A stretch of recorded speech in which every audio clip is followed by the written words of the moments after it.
Metal Deck de Acesco, el entrepiso que se adapta a todo tipo de estructura en una presentación de Al Oído.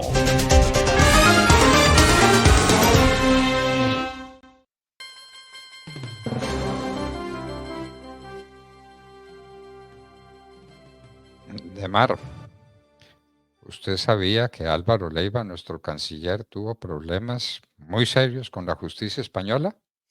Sí, señor, claro que sí. Sí, sí, lo recuerdo perfectamente. De hecho, fue de los temas que se le recordó a la ahora canciller cuando asumió precisamente su trabajo como canciller de Gustavo Petro. Bueno, de manera que la Y fue gente solicitado tiene en eso. extradición en su momento. O sea, realmente no es una cosa de poca monta, ¿no?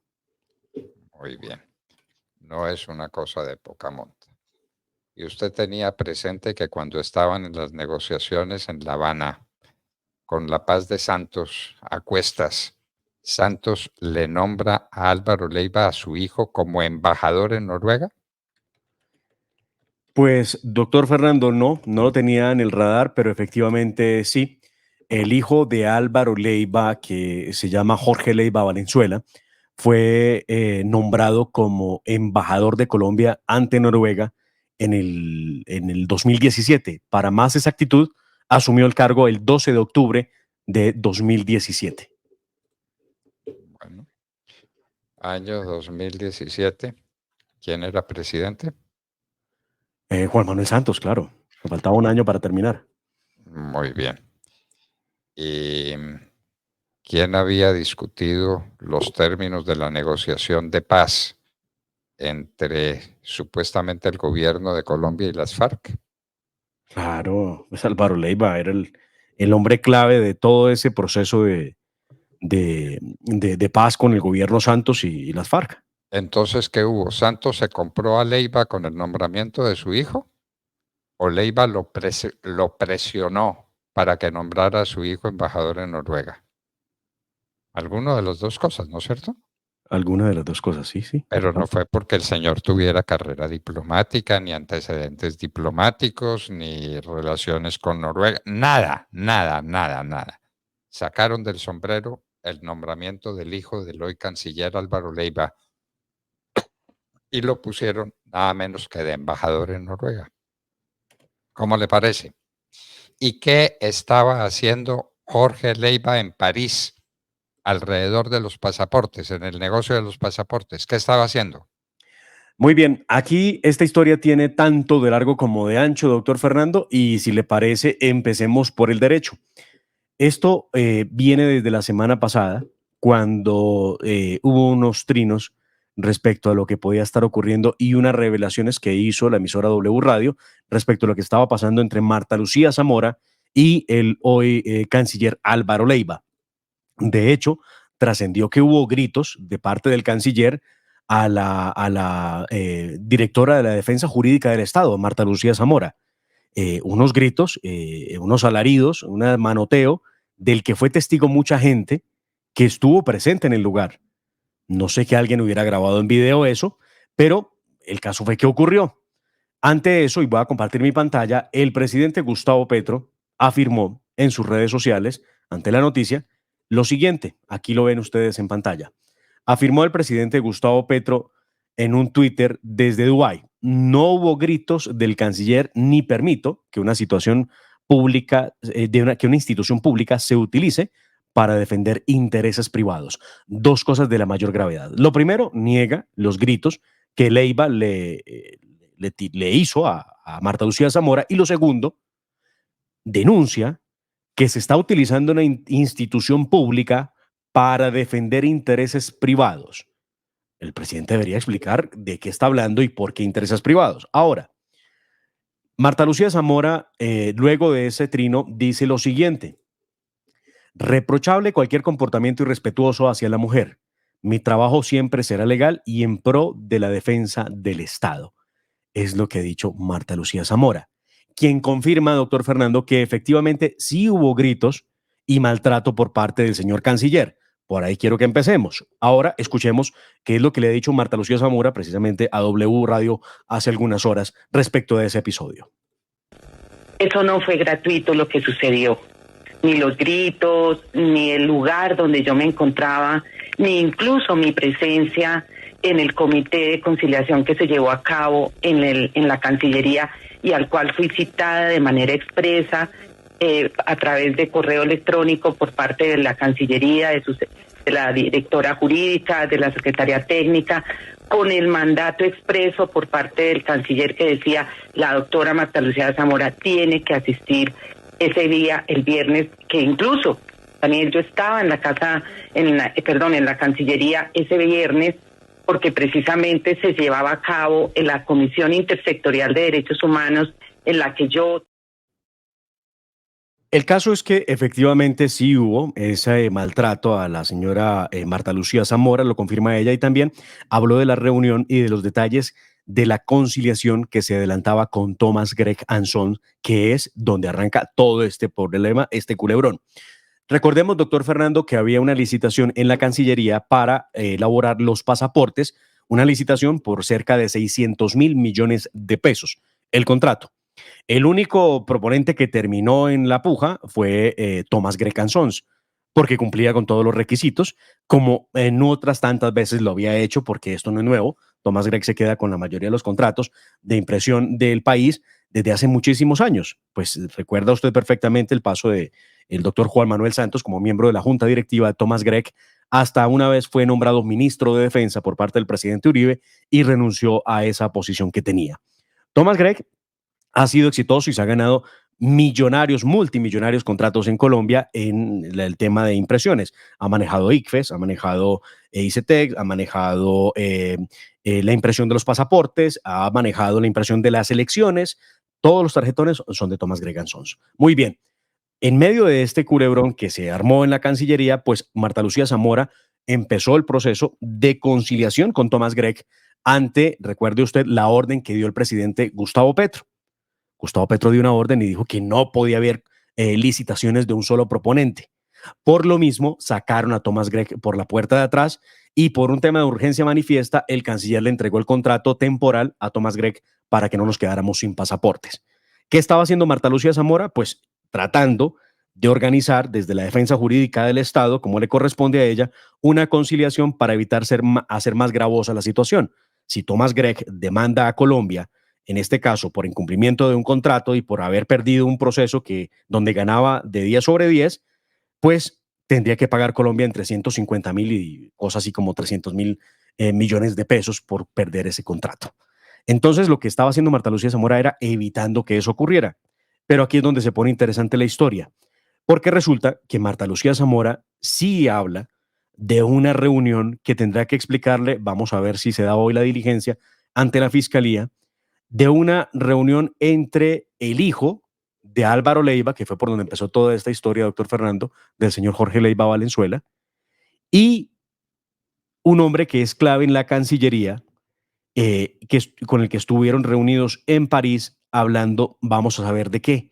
Estoy hablando de Juan Carlos Lozada, que tiene un importante puesto en la Cancillería. Él es el director de Asuntos Jurídicos Internacionales de la Cancillería, pero entonces, ¿qué hacían reunidos en París y por qué la doctora Marta Lucía Zamora y con el hijo de Álvaro Leiva, además?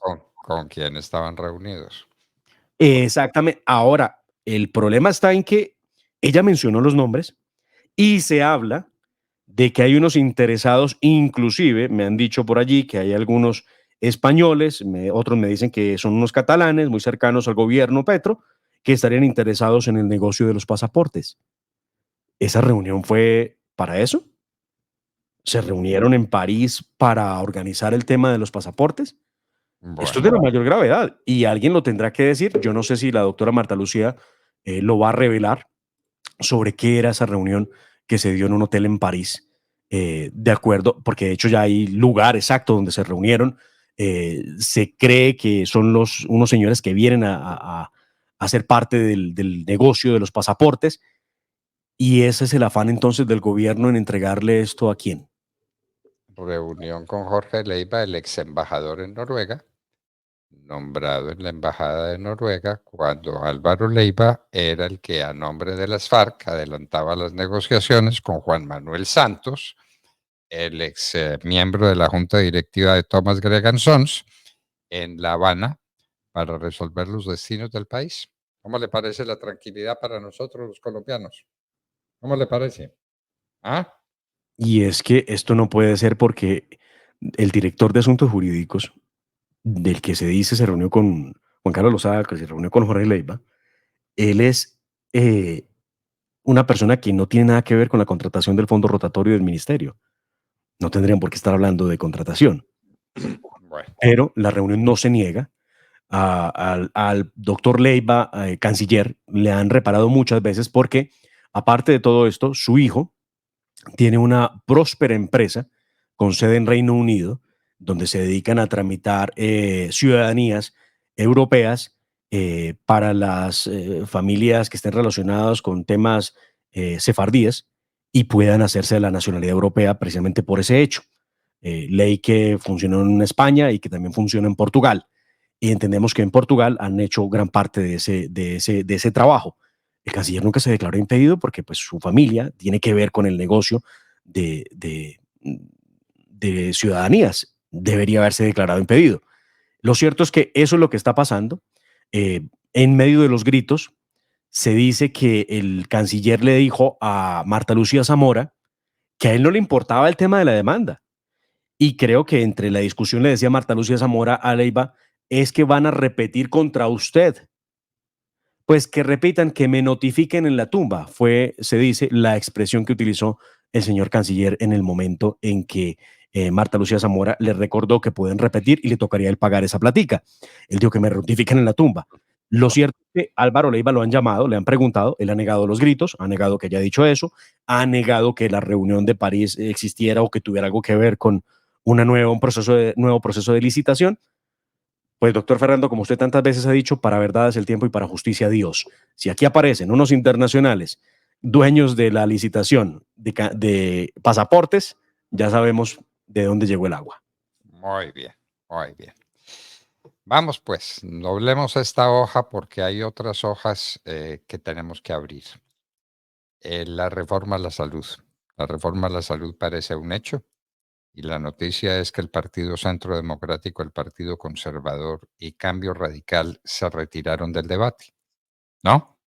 Pero queda el Partido Liberal, cuyo presidente César Gaviria se ha expresado muchas veces en contra de la reforma a la salud. El presidente Gaviria ayer enviaba una carta diciéndole a los congresistas que recordaran que hay unas líneas rojas que no se pueden violar, no se pueden pasar, pero si hace rato las pasaron, las violaron. No entiendo para qué el presidente sale con el cuento de las líneas rojas, hombre, eso no se lo cree Lo nadie. desautorizan porque hay mermelada, porque hay Mermelada. mermelada. Y ante mermelada no hay carta de presidente Gaviria que valga. Lo Eso cierto es que ayer lograron aprobarse 4 artículos más, entre ellos el artículo que define que el aseguramiento del sistema va a pasar a manos del Estado bajo una figura que llama el proyecto aseguramiento social. Y también se aprobó el numeral que crea los territorios de gestión en salud. Eso fue lo que se aprobó. En el debate estaba, y ahí hay un problema de conciliación para ver cómo lo van a dejar al final, un articulito que enreda las cosas de una manera inesperada, y es que se pretende que todo el asunto de la elección de los directores de los hospitales no sea por meritocracia, sino por dedocracia. Y lo peor, de esta manera defiende el articulito o defendía el articulito el ministro Luis Fernando Velasco. Escuchemos parte de lo que dijo.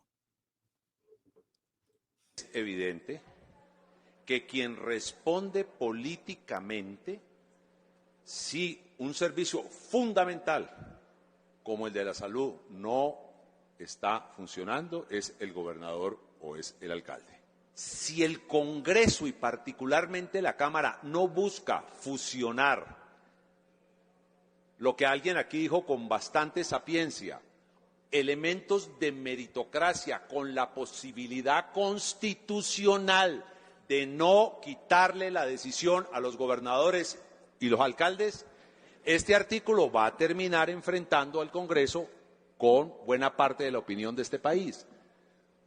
Usted Esto Tenemos, significa, tenemos las cosas claras, que sí, los directores de los hospitales van a ser nombrados por gobernadores y alcaldes. claro, no va a Ah, ser por concurso, como tanto hablan desde la izquierda, que la meritocracia, que la transparencia, lejos de la corrupción, están creando un nido de corrupción con la salud, la cosa más espantosa.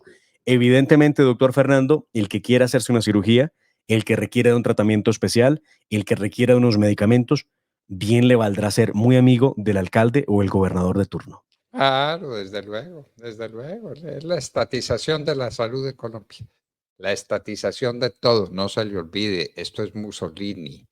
Todo en el Estado, todo por el Estado, nada contra el Estado. Esto es un Estado fascista, fascista.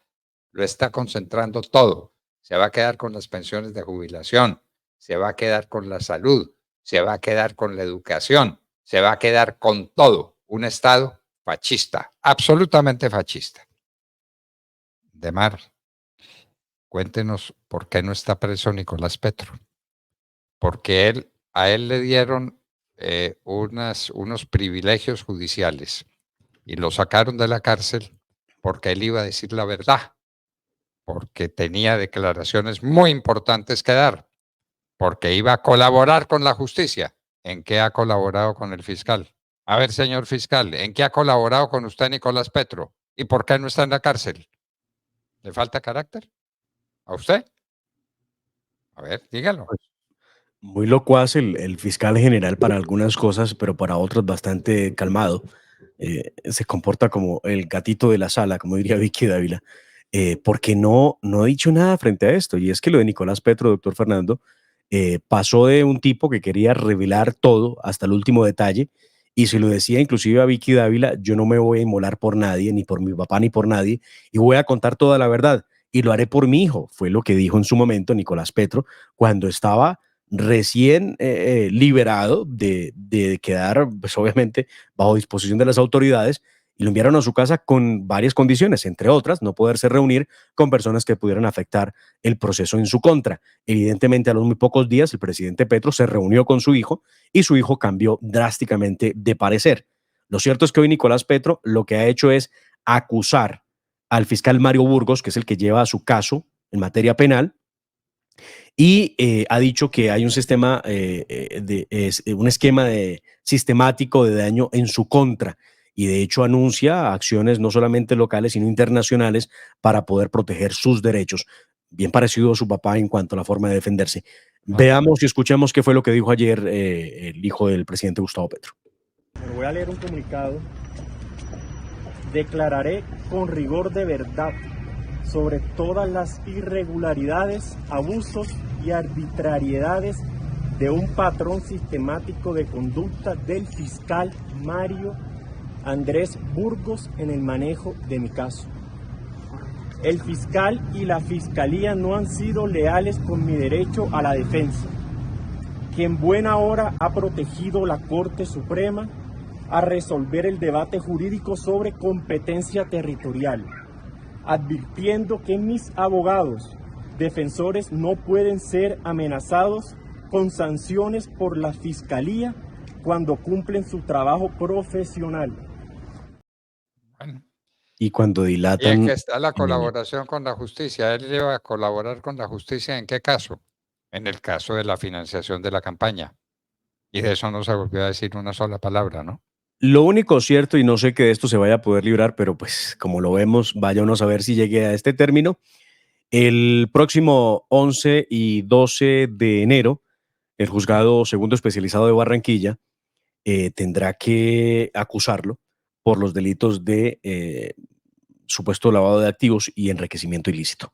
Eso es lo único cierto que viene en el proceso contra Nicolás Petro y obviamente este tema de recusar, de denunciar al fiscal que lleva el asunto es una manera de evitar que esto tome su curso normal. Lo cierto es Bueno, que Daisuri Vázquez, quien fuera su exmujer, eh, ha estado colaborando con la justicia y ha entregado detalles que vamos a ver qué nos va a sorprender o qué nos van a decir, porque aquí hay más de fondo. Ella ha dicho que tiene muchas pruebas de lo que estaba pasando. bueno, Demar, le tenía una pregunta para hacer a usted. Petro está atacando al petróleo y está atacando al carbón, petróleo y las industrias extractivas. Usted sabe, según cifras oficiales, ¿qué porcentaje de las exportaciones de Colombia vienen del petróleo y las industrias extractivas? Más del 40%. 57%. 57% es la cifra que le doy. 57 algo. 57, más del 57%. 57%. ¿Cómo le parece? ¿Con qué vamos a hacer mercado? ¿Con qué vamos a vivir? Si Petro consigue que se acabe el petróleo y que se acabe el carbón. Y entonces para eso está librando todas las batallas y el medio ambiente. De eso vivimos, de eso comemos los colombianos. Del petróleo y sus derivados y de la industria del carbón. Eso es lo que nos da de comer. Bueno, entonces, Pero es que ni la siembra de aguacates, es que deberían revisar un poco las declaraciones de el presidente Gustavo Petro cuando decía que esto se iba a solucionar sembrando aguacates. Nunca sembró uno solo, siquiera para decir que tenemos la expectativa de que en 5 años, cuando dieran las matas de aguacate los primeros frutos, íbamos a vivir de eso. Eso no ocurrió. Perdónenme la expresión. Qué pajudo. Y como decimos en mi tierra, cuando alguien es mentiroso, embuste, dirían en la costa. Y después nos ha dicho que Colombia sería potencia mundial del turismo. Y lo único cierto, doctor Fernando, es que es desolador, es triste ver las playas de San Andrés. bueno, Acabó con el y en turismo. cuanto ha bajado la ocupación hotelera. Y de eso vamos a vivir. Por favor, el señor Gustavo Petro. Dios mío bendito. Dios mío bendito. Y la pregunta es, ¿le va a pedir la renuncia al canciller o no se la va a pedir? Ya, No lo veo con ya, ganas porque ya justificó ya la echó a razón Marta, por la que la echó. ya echó a Marta Lucía Zamora. Muy bien. Además, bien incómodo el tema. ¿Sabe usted? En la mañana ella habla de un ministro, de un funcionario de alto nivel y no revela su nombre, pero sabemos de muy buena fuente al oído que la persona que le solicitó la renuncia, no una, sino 2 veces en un mismo día, la semana pasada, fue el ministro Néstor Osuna, que se le acercó y le dijo, mire, yo vengo a traerle una razón del presidente y es que ha pedido que por favor renuncie al cargo. En la mañana se lo dijo. Y sobre las 5 de la tarde le recordaron que le habían pedido la renuncia. Y ella les dijo, venga, un momentico, permítanme, pero yo esto lo tengo que hablar con mi familia primero. Yo tengo hijos, tengo una hija, necesito hablar con mi papá, con mi familia, porque eso es una decisión muy dura en la vida. Y yo aquí, para poder entregar este cargo, debo estar hasta el 18 de diciembre, que es el tiempo en el que seguirá la señora Marta Lucía Zamora en funciones, porque pues no se puede ir de un solo totazo, tiene que hacer un proceso de empalme o de entrega a quien venga a asumir tan importante tarea. Pero además Gustavo Petro ayer lo dijo desde Dubái. Escuchemos y veamos por qué salía de Marta Lucía Marta Lucía Zamora, perdón. Escuchemos. Antes que ocurrieron los hechos. Y pues es lo que se usa para no producir una afectación a la carrera personal de una persona. En realidad tengo mi distancia sobre la manera como se ha llevado la defensa de la nación en varios temas. Y quiero profundizar de otra manera en eso que se llama defender el poder público, es decir, defender el interés general de la sociedad colombiana. Entonces, el tema es de mucho antes, según el ¿Usted presidente. sabía que Marta Lucía Zamora es abogada penalista? Sí, claro, sí, señor. ¿Sí sabía? Claro, sí, señor. Y que trabajó en un bufete muy importante de derecho penal en Bogotá. Eso no lo sabía, pero Bueno, sí supe que estuvo trabajando con el hoy ministro de Defensa en la CICIC, en Guatemala, en Guatemala. ella también. Sí, sí, señor. Ella, ella En el estuvo con, 2016. ella estuvo con la otra, con la candidata fiscal. No sé si hubieran concedido en el tiempo, coincidido, doctor Fernando, pero sí, Marta Lucía Zamora fue elegida en el año 2016 como una de las investigadoras de la Comisión Internacional contra la Impunidad en Guatemala, la CICIG, de la que era director el hoy ministro de Defensa Iván Velázquez. Muy bien.